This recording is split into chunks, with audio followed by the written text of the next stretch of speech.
Those who cheered about the massive backlash over perceived blasphemy over what ex-BJP spokesperson Nupur Sharma had said on a TV show, well, look at what that cheerleading has actually led to. An ISIS plot for a possible revenge attack against India for Nupur Sharma's comments has been busted not by India but by Russia.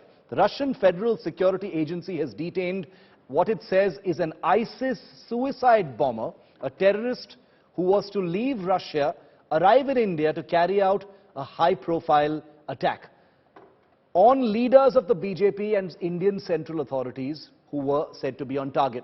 Now, this suicide bomber, who claims to be of ISIS, was recruited between April and June this year and has apparently told his interrogators that he was asked by the ISIS to travel to India to avenge the perceived insult to the Prophet.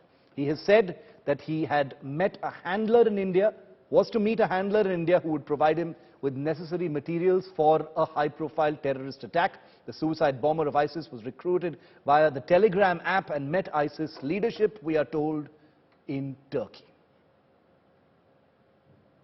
ISIS, Islamic State, is an international terrorism, and they don't know any boundaries, and they can come from one country to another. Now, what is happening is that the Islamic State, possibly from Turkey, from Syria, all these countries, this is hub center of Islamic State. Now, coming to Russia, possibly from Russia, then coming to India, or from Russia coming via Nepal to India.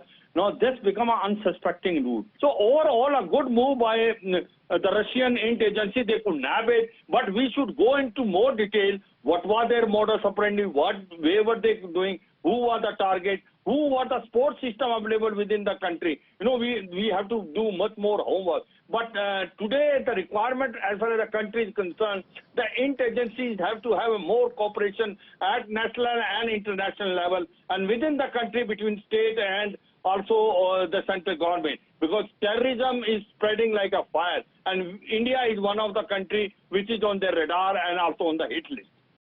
Across to India Today's Foreign Affairs editor Geeta Mohan, who joins us live. Geeta, what more can you tell us about this? Is the Indian government in touch with Russian authorities? What's going to happen to this man? Is he potentially going to be extradited to India, or is he going to be prosecuted there? What do you know from the Indian Foreign Office? Well, he is not an Indian national, Shiv. So your second question first, in terms of extradition, yeah, you're right. Unlikely that he would be extradited to India.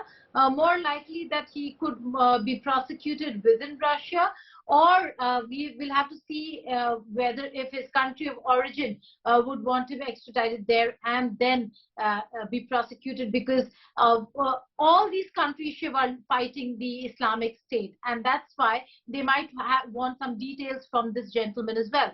The fact that he's a terrorist, the fact that he was involved in a lot of internet online chatter is the reason why investigations will go beyond just Russia.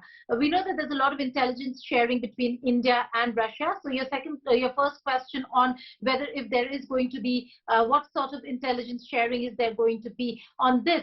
There is real-time intelligence sharing between India and Russia. Not so very long ago, Shiv, National Security Advisor Doval was in Moscow meeting with his counterpart, and counterterrorism was one of the most important areas that was covered, and is one of the most important areas. So not just the investigations in Russia, they're going to give evidence of whatever the man says to the Indian authorities as well, to look into the people and his support structure in India, because the man in his statement clearly says that he was going to come to India and was going to be handed over things that were necessary to commit the terrorist attack. So it cannot happen without help from within, and that part of the investigation will take place by the Indian authorities.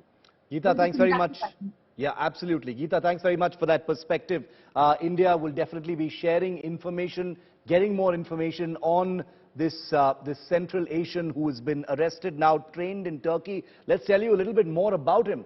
He was recruited somewhere between April and June via the Telegram app. Telegram has been a medium of recruitment for ISIS and terrorist organizations across the world. He apparently met the ISIS leadership in Turkey at some point this year. He was given documents and asked to leave Russia He was assigned to execute a high-profile attack and was asked to avenge the perceived insult to the Prophet by Nupur Sharma, ex-spokesperson of the BJP. Now, this ISIS suicide bomber has spilled some of the beans.